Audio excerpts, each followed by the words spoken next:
여러분은 혹시 희망 고문이라는 단어를 들어보신 적이 있으십니까?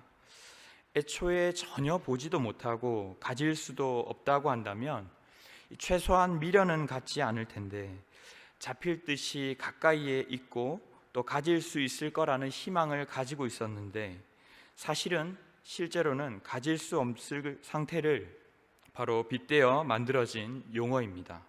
그때 오히려 더 큰 고통을 느끼게 된다는 의미에서 바로 이 고문이라고 하는 단어를 붙인 것입니다. 오늘 이스라엘 백성들은 이와 비슷한 것 같은 상황에 처해 있습니다. 출애굽한 이들은 먼 길을 와서 마침내 가나안 땅을 앞에 두고 있습니다. 하나님께서 조상들에게 주시겠다고 약속하신 이 가나안 땅에 들어가려고 바로 앞 근처 가데스바네아에 와 있습니다. 이들은 각 지파별로 한 명씩 총 12명의 정탐꾼을 뽑아서 40일이라고 하는 같은 기간 동안 같은 땅을 정탐하고 돌아와 이 보고를 하게 됩니다. 그런데 이들의 의견이 나누어진 것입니다. 우리가 아는 대로 10명은 우리는 그 백성을 이길 수 없다며 땅을 악평하기 시작합니다. 그리고 2명은 그 땅을 취하자, 그들은 우리의 먹이다, 하나님이 기뻐하시면 우리에게 주실 것이라고 고백하는 것이죠. 과연 어느 쪽의 말을 들어야 하는 것일까요? 사실 하나님은 이전부터 이 땅을 주시기로 오래전부터 약속하셨습니다. 창세기 12장 6절로 7절 말씀에 아브라함이 세겜 땅 모래 상수리 나무에 이르렀을 때 가나안 사람들이 이 땅에 거주하고 있었고, 주님은 내가 이 땅을 내 자손에게 주리라고 약속하셨습니다.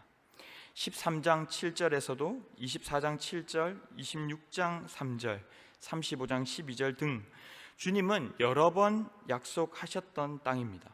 그런데 막상 들어가고 보니 아무리 좋아 보여도 먹을 수가 없는 땅처럼 보였던 것이죠. 정탐꾼이 허위로 아니면 어느 한 부분만 편협하게 보고를 한 것일까요? 그렇지 않습니다. 성경을 자세히 보면 정탐을 보내면서 모세는 정확하게 이러이러한 것을 보고 오라고 했습니다. 그리고 이것을 그대로 정확하게 보고하고 있습니다. 민수기 13장 17절로 20절을 보시면 먼저는 거민이 강한지 약한지 많은지 적은지 보고 오라고 했고, 27절로 29절에 보고할 때 보면 그러나 그 땅 거주민은 강하고 안악 자손을 보았다고 얘기합니다. 사는 땅이 좋은지 나쁜지 보고 오라고 했는데 그 땅의 과일을 보이면서 가히 젖과 꿀이 흐르더라는 것이죠. 성읍이 진영인지 산성인지 보고 오라고 했습니다. 성읍은 견고하고 심이 크더라. 아말렉인은 남방 땅에 거주하고 헷인과 여부스인과 아모리인은 산지에 거주하더라. 가나안인은 해변과 요단가에 거주하더이다. 아주 상세하게 보고하고 있습니다. 토지가 비옥한지 메마른지, 그 땅에 젖과 꿀이 흐른다는 것을, 또 실과를 가져오라고 하니 진짜 그 과일을 보이면서 이것이 그 땅의 과일입니다 라고 얘기했습니다. 그러니까 이들은 충실하게 객관적인 자료를 가지고 그들의 정탐을 보고합니다. 우리가 능히 그 백성을 치지 못할 것입니다. 그들은 우리보다 강합니다. 여러분 생각해 보십시오. 저도 키가 조금 큰 편이긴 하지만 이 네피림 자손, 신장이 거대한 아낙 거인들을 보니 자신들이 위축되지 않았겠습니까? 오히려 이 2명의 정탐꾼들의 보고를 들어보면 사실 이렇다 할 근거가 뚜렷하지 않습니다. 우리가 곧 올라가서 그 땅을 취하자, 능히 이기리라. 여러분이 과연 이스라엘 백성이었다면 누구의 말이 더 신빙성 있게 들렸을까요? 31절에 보면 우리는 능히 올라가서 그 백성을 치지 못할 거야. 그들은 우리보다 강해. 작은 것을 작다고 말하는 것이 어찌 보면 당연한 것 아니겠습니까? 우리는 이스라엘 백성들을 너무 쉽게 비난해버리는 경향이 있습니다. 당장 며칠간의 단기 선교를 가더라도 그렇게 많은 불평불만이 터져 나오는 것을 우리가 보게 되지 않습니까? 그 많은 사람이 여러 번 죽을 고비를 넘겨가며 힘들게 여기까지 왔는데 약속하신 땅이 아무리 좋아도 마치 먹을 수 없는 떡처럼 보인다면 그동안의 분노와 허탈감, 희망 고문을 당했다는 생각이 들지 않았겠습니까? 오늘 말씀은 믿는 사람은 무조건 긍정적인 말을 하고 무조건 됩니다, 될 줄 믿습니다 하라는 그런 말씀이 아닙니다. 땅에 대한 이들의 평가는 정확했고 12명 전체가 여기에서는 이견이 없었습니다. 그런데 문제는 무엇이냐면 바로 이러한 땅에 대한 평가를 가지고 하나님에 대한 평가를 하고 있다는 것입니다. 14장을 보면 평가를 들은 온 백성들은 통곡하기 시작합니다. 모세와 아론을 원망합니다. 애굽 땅에서 죽었거나 이 광야에서 죽었으면 좋았을 것을. 여러분, 이게 누구한테 하는 말입니까? 모세와 아론에게 하는 말처럼 들리지만 사실상 약속을 하신 하나님 들으라고 하는 말입니다. 14장 3절에 보면 이것이 아주 노골적으로 드러납니다. 어찌하여 여호와가 우리를 그 땅으로 인도하여 칼에 쓰러지게 하려 하는가? 하나님이 나를 죽이려고 여기까지 오시게 한 것이 아닌가? 애초에 믿고 오는 것이 아닌데 지금이라도 돌아가는 것이 낫겠다는 것이죠. 여러분, 수영 선수인 아버지가 이 아들을 데리고 바다로 갑니다. 수영을 가르치려고 이 대해에서 헤엄치는 것을 알려주기 위해서 갔는데, 물가에 데려갔는데 아들이 보기에 이 물이 너무 깊고 무서운 것입니다. 그래서 무섭다고 소리쳤다고 한다면 이것이 잘못이겠습니까? 충분히 그럴 수 있지 않겠습니까? 그런데 아빠가 나를 죽이려고 여기에 데려왔다라고 한다면 이것은 아버지에 대한 평가가 잘못된 것이죠. 하나님은 이것을 14장 11절에서 하나님을 멸시한 것이라고 말씀합니다. 이 백성이 어느 때까지 나를 멸시하겠느냐? 23절에서도 또 나를 멸시하는 사람은 한 사람도 그것을 보지 못하리라. 여러분, 우리에게 주어진 가정생활이 또 직장생활이 우리에게 맡겨진 환경이 너무 힘듭니다 라고 말한다고 해서 주님은 그것으로 나무라시지 않습니다. 그러나 이 환경에 대한 평가로 하나님께 반응하게 되면 결국 원망, 불평, 멸시하게 되는 것이죠. 하나님은 먼저 하나님을 바라보는 시선으로 땅을, 환경을 바라보기를 원하십니다. 그런데 우리가 많은 경우에 그저 땅에 대한 평가로 하나님께 반응합니다. 하나님, 제 부모가, 제 배우자가, 자녀가, 제가 다니는 학교가, 직장이, 사람들이 왜 이렇습니까? 우리가 흔히 하는 고백들입니다. 왜 제게 이런 땅을 주셨습니까? 처음에는 너무 멋진 장밋빛을 기대하면서 달려왔는데 막상 부딪혀 보니 생각과 다르게 힘든 것이죠. 보통 환경은 우리가 생각한 대로라기보다는 우리의 생각과 다를 때가 훨씬 더 많습니다. 지금도 특세를 하고 있지만 그저 멋모르고 봤을 때 화평하게 하는 자는 복이 있나니, 너무 은혜 받고 좋은데 막상 내가 처한 상황과 삶에서, 가정에서, 직장에서 사람들을 대하다 보면 그렇게 낭만적이지만은 않더라는 것이죠. 막상 그 안에 살고 있는 거민들을 보니, 직접 대하고 부대껴 보니 왜 이렇게 크고 사나운 거인들이 많은지 나는 도무지 감당할 수 없을 것 같습니다. 가기도 전부터 벌써 한번 붙어보자, 전쟁하자 하는 이 세상 속에서 화평이라니요. 그래서 많은 하나님의 백성이라 불리는 성도들조차 막상 땅을 보면서 악평하기 시작합니다. 여러분, 틀린 말이 아닐 수 있습니다. 하나님, 이 땅이 아닌 것 같습니다. 삼키는 땅입니다. 신장이 거대한 자들인데 그 속에서 제가 어떻게 화평을 외치고 복음을 전할 수가 있겠습니까? 하지만 이것은 결국 하나님이 우리를, 그리고 그 땅을 바라보시는, 하나님이 바라보시는 시선으로 주님께 반응하기보다 결국 잘못 바라보고 하나님을 원망하게 만드는 것입니다. 하나님은 우리가 하나님을 바라보는 시선을 가지고 땅을 대하기를 원하십니다. 그리고 그 작은 차이가 얼마나 큰 차이를 가져오는지를 오늘 우리에게 극명하게 보여주고 계십니다. 그럼 차라리 정탐 없이 그냥 들어가게 했다면 오히려 낫지 않았을까요? 하지만 또 성경을 자세히 들여다보면 이 정탐을 기획한 분은 모세가 아니라 바로 하나님이십니다. 13장 1절에 애초에 보면 여호와께서 모세에게 말씀하여 이르시되 사람을 보내어 내가 이스라엘 자손에게 주는 가나안 땅을 정탐하게 하라. 각 지파 중에 지휘관 한 명씩을 보내라고 하나님이 명령하셨습니다. 하나님은 우리가 얼마나 강한가, 민첩한가 이런 것들은 전혀 묻지 않으셨습니다. 하지만 하나님에 대한 우리의 반응을 보고자 원하셨던 것이죠.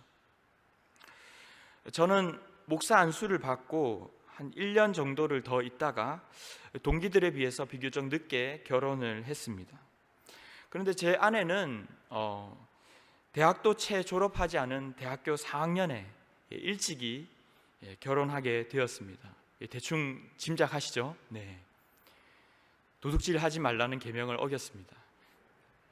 얼마나 설레고 좋았겠습니까? 그런데 막상 들어가서 살아보면 어떻습니까? 죄송합니다. 들어가서 살아보니 안악자손인 것이죠. 아마 제 아내도 저를 볼 때에 처음 그렇게 느꼈을 것입니다. 그러면서 우리 자신도 모르게 놀란 것이 결국 그 원망이 어디로 가기 시작했을까요? 네, 하나님께로 향하기 시작했습니다. 하나님, 왜 저를 이곳에 보내셨습니까? 지금 돌아보면 너무나도 저희 가정이 아름답고 감사하고 평안한데 정말 나를 축복하기 위한 가정이었는데 그 땅을 바라보며 내가 내린 평가로 하나님을 평가하기 시작하는 순간 기약 없는 방황이 시작되더라는 것이죠. 그때 주님이 제게 말씀하신 것이 있었습니다. 설령 그 땅이 아무리 좋고 젖과 꿀이 흐르는 축복된 땅이라 할지라도 그 땅은 믿음으로 들어가는 땅이라는 것이죠. 저는 결혼식만 올리면 가정이 되는 줄 알았습니다. 안수만 받으면 목사가 되는 줄 알았습니다. 그저 사역지도 면접만 보고 뽑히면 들어오는 줄 알았습니다. 그런데 더 중요한 것은 내가 하나님께 대해서 어떻게 반응하고 있는가라는 것입니다. 내가 하나님을 어떤 시선으로 바라보고 있는가라는 것이죠. 사실 그 땅이 어떠한가는 생각보다 중요한 것이 아닐 수 있다는 것입니다. 내가 땅에 대한 반응으로 하나님을 대하고 있는지 아니면 하나님께 대한 반응으로 내 상황과 환경을 대하고 있는지 주님은 그것을 유심히 보고 계시다는 것이죠. 내가 너를 축복하려고 분명히 축복의 땅으로 보냈지만 네가 만일 상황을 먼저 바라보면서 그 상황으로 나를 대한다면 그 땅이 아무리 젖과 꿀이 흐르고 약속의 땅이라 할지라도 결국 내 인생은 계속 광야 생활 같을 것이야. 믿음으로 걷지 않으면 결국 유리하고 방황하다가 끝을 맞이할 것이라는 것입니다. 사랑하는 성도 여러분, 여러분의 땅은 어떠하십니까? 여러분이 마주하게 된 땅은 어떻습니까? 사실 어떤 면에서 그 땅이 어떠한가는 그렇게 중요하지 않습니다. 중요한 것은 하나님이 내게 주신 이 땅에 대한 평가로 나는 하나님께 반응하고 있는가, 아니면 하나님께 먼저 반응함으로 땅으로 나아가고 있는가 하는 것입니다. 여러분, 땅만 보고 반응하게 되면 어쩌면 당연히 주님에 대한 원망과 불신앙으로 이어질 수밖에 없습니다. 세상에 아무 거인도 아무 장벽도 문제와 어려움도 없는 그런 완벽한 땅이 어디 있겠습니까? 중요한 것은 내가 하나님을 어떻게 바라보고 있는가, 그리고 그 시선이 결국 우리가 땅을 대하는 태도에서 드러날 뿐입니다. 우리는 주님께 먼저 반응함으로 내게 주신 환경과 사람들을 대해야 합니다. 별 다르지 않을 것 같은 이 작은 차이가 어떤 차이를 가져온다는 것을 우리는 성경을 통해 이미 너무 잘 알고 있습니다. 하나님께서 여러분을 지금의 땅으로, 지금의 가정으로, 지금 여러분 곁에 있는 사람들에게로, 환경으로 부르신 것은 여러분을 힘들게 하거나 저주하기 위함이 아닙니다. 땅을 쳐다보게 되면 바로 앞에 약속의 땅을 두고도 길을 잃어버리게 됩니다. 하나님은 우리가 정탐 이후에 어떻게 반응할 것인가를 물으십니다.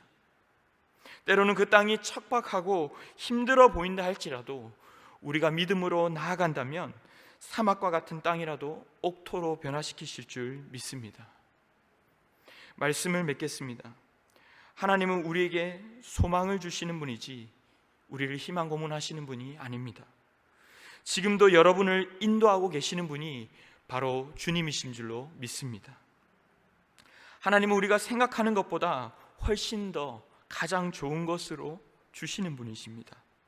문제는 우리가 하나님을 어떤 시선으로 바라보고 있는가 하는 것입니다.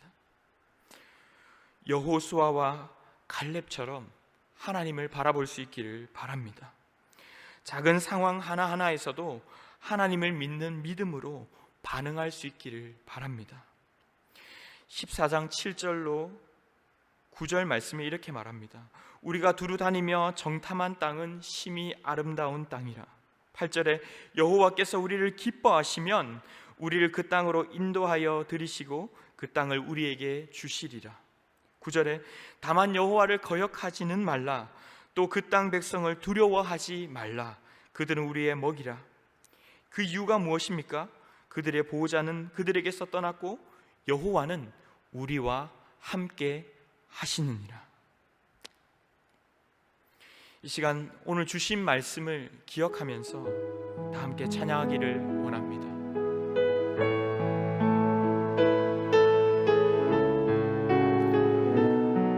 내게로부터 눈을 들어 주님을 보기 원합니다. 내게로부터 눈을 들어 주를 보기 시작할 때 주의 일을 보겠네. 내 작은 마음 돌이키사 하늘에 꿈꾸게 하네. 주님을 볼 때 다시 한 번 더 고백하겠습니다. 내게로부터 눈을 들어 주를 보기 시작할 때 주의 일을 보겠네.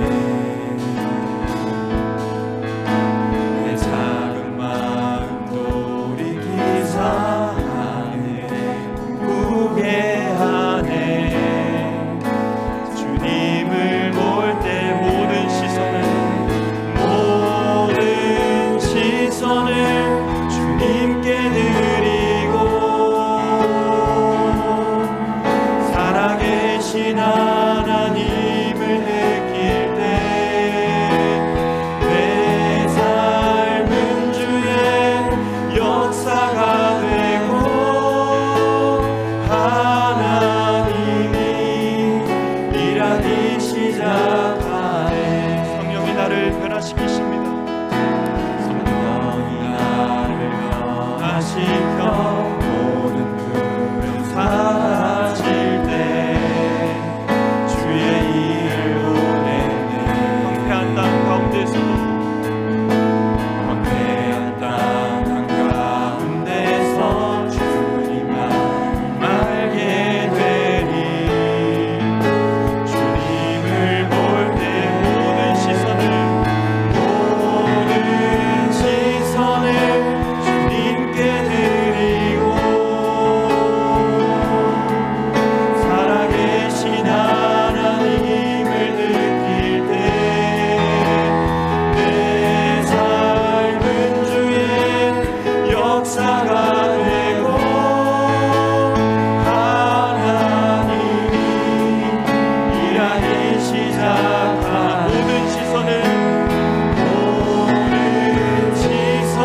시간 우리 주신 말씀을 기억하면서 함께 기도했으면 좋겠습니다.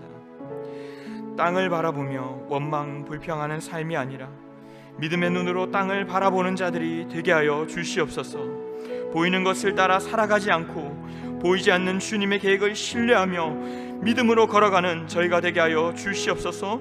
주님을 신뢰하는 믿음으로 내게 맡기신 공동체와 사람들에게 반응하게 하시고 사랑하고 섬기며 화평하게 하는 자로 살아갈 수 있도록 역사하여 주시옵소서.